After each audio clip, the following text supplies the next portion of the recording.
تیری بکریوں کو بھی میں نے خرید لیا ہے، اب ایسے کرتے ہیں کہ بکریاں بھی تو رکھ، بکریاں بھی تو رکھ، تو میری طرف سے تو بھی آزاد ہے۔ اس کی وجہ کیا ہے؟ فرمایا میں دیکھنا چاہتا تھا کہ اللہ کا بندہ اتنا اللہ پر توکل رکھتا ہے، اسی خدا نے تیرے توکل کی وجہ سے، تیرے بھروسے کی وجہ سے، اللہ کی خشیت اور خوف کی وجہ سے میرے دل میں یہ القاء کیا ہے، کیوں نہ میں نیکی کا کام یہ کر جاؤں، اسے بکریوں کا بھی مالک بنا دوں اور اسے دنیا میں آزاد بنا دوں۔ آپ اگر تاریخ کا مطالعہ کریں نا تو تاریخ میں ایک بزرگ ہوئے ہیں حضرت حسن بغدادی، حضرت حسن بغدادی۔ یہ حضرت حسن بغدادی وہ ہیں جو بغداد شریف کی مرکزی جامع مسجد کے امام ہیں، بزرگوں سے اعظم کی مسجد کے امام حسن بغدادی۔ بہت بڑے استاد ہیں، بہت بڑے عالم ہیں، بہت بڑے علماء ان کے سامنے زانوں میں نماز طے کرتے ہیں، لیکن ان کی روٹین کیا تھی؟ ہر روز نماز پڑھاتے، مقتدیوں کی طرف منہ کر کے دعا کرتے کہ یا اللہ اس تاجر کی دونوں بیویوں کی حفاظت کرنا، دعا کرتے ہر نماز میں، یا اللہ اس تاجر کی دونوں بیویوں کی حفاظت کرنا۔ اکثر شاگردوں نے پوچھنا حضور نام بھی نہیں لیتے، بتاتے بھی نہیں، وہ تاجر کون ہے جس کے لیے دعا کرتے ہیں؟ اس تاجر تھوڑا ہمیں بھی بتائیں گا۔ آپ فرماتے ہیں تجھے کیا، تجھے دعا کرنے دو، تجھے آمین کہنے سے کہتے آمین کہہ دو۔ ایک دن نا وہ سارے شاگرد اور مقتدی اکٹھے ہو کے آپ کے پاس آ گئے، حضور آج آپ کو یہ راز کھولنا پڑے گا، یہ راز کھولنا پڑے گا کہ آپ کس تاجر کی بیویوں کے لیے دعا کرتے ہیں کہ یا اللہ اس تاجر کی دونوں بیویوں، اس تاجر کی دونوں بیویوں کی حفاظت فرمانا، ان پہ اپنا کرم فرمانا۔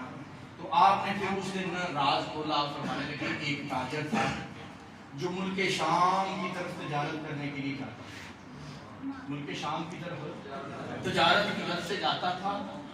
ادھر اس کی شادی ہوئی تھی بغداد میں، اس کی بیوی تھی، لیکن اس کے ہاں کوئی اولاد نہیں تھی۔ کئی دن اسے شام میں تجارت کے لیے رہنا پڑتا تھا، وہاں ٹھہرتا تھا۔ تو اس نے سوچا کہ ادھر بھی کچھ عرصہ رہتا ہوں تو ایسے کرتا ہوں کہ ایک شادی ادھر بھی کر لیتا ہوں،